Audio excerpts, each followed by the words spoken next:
Greetings, YouTube. Some people try to avoid the spotlight when they're in a role-playing game. They don't like it. They like to be in the background and like to play a support character. Some folks will step into the spotlight when it's appropriate. Their character has a specific set of skills and has a party role, so they step forward, they do their thing, and when that particular role is not in the spotlight, they step back, no hard feelings, and they're fine. Some really want to be in the spotlight, and they tend to play the bosses, the faces, the people who are going to be in the spotlight naturally, so that lends them more spotlight time. But they're not being douche nozzles about it. When other players would naturally and logically be in the spotlight, they will give it to them, but they would really like to get back into it as soon as they can. And then you have the special snowflakes, the ones that absolutely have to be in the spotlight. They need to have the game completely centered around them, regardless of the fact that it is not a solo campaign, that other people are sitting at the table. What do we do with them? I've been fortunate. I haven't had many of those over the years. I had one which lasted a single session, Uno. It was very awkward. Someone moved into my apartment and as a roommate, and I was looking for someone to stay in, pay the rent, share the rent, live in their bedroom. They could use the facilities, the living room, the dining room, the kitchen, the bathroom, everything they had access to. Though I had primary access to the computer because it was mine. And I just wanted someone to share the rent. And they were someone I knew through the SCA, whose SCA name was Rowan. And in all honesty, I don't know if I remember their legal name. But regardless, she moved in. She was there, right, like a week or two, and then she decided that she would like to play in my game, which we played once a week. And I said, okay, we designed a character for her. It was a support character. She said she wanted to play a character that was part of the group, but was in the background. I said, okay, fine. I got no problem with that. Like I said, some people like that role. Remember, she's living with me. So we play a session, and she shoves herself into the center of the plot line out of the blue. Now remember, this is a character that has never been in the party before. So we found a reason for her to be there, but the reason wasn't, you were now the central character of the storyline. I hadn't even figured out how to get her into the more detailed storylines that were already in play. I had assumed that, I'd probably throw something towards her a couple sessions down the line once we had a kind of feel for how she fit into the group. But she didn't fit into the group.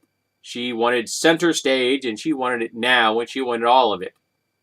And it was just incredibly off-putting. The other 4 members of the group were looking at me like, who is this woman, and why is she screwing with our game? And at the end of the session, I looked at her, I said, you and this group are not a good fit. I apologize, but it just isn't going to work. And that didn't go over well. It also didn't go over well that I wasn't interested in her as anything more than a roommate. So that didn't go over well. And about a month and a half after she moved in, she moved out. Interestingly, when her father was helping her move out of my apartment, he looked at me and kind of shrugged his shoulders like, yeah, I kind of expected this. So it was an interesting experience for sufficiently broad definitions of the word interesting. But I've been lucky that I haven't had a lot of people like that.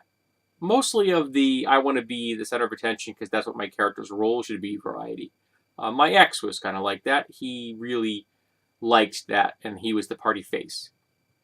He was the arranger of literally parties, and he was in charge of doing themes for parties because every month his patron, the patron of the entire group, threw parties.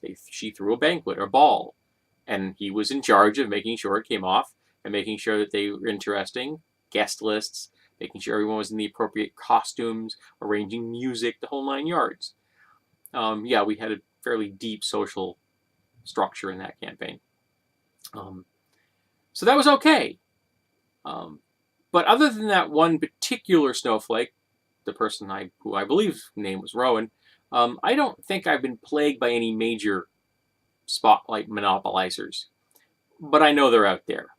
Oh boy, do I know they're out there, because I've heard people complain about them. So, I'd like to open this up. What are your stories of people who have monopolized the spotlight?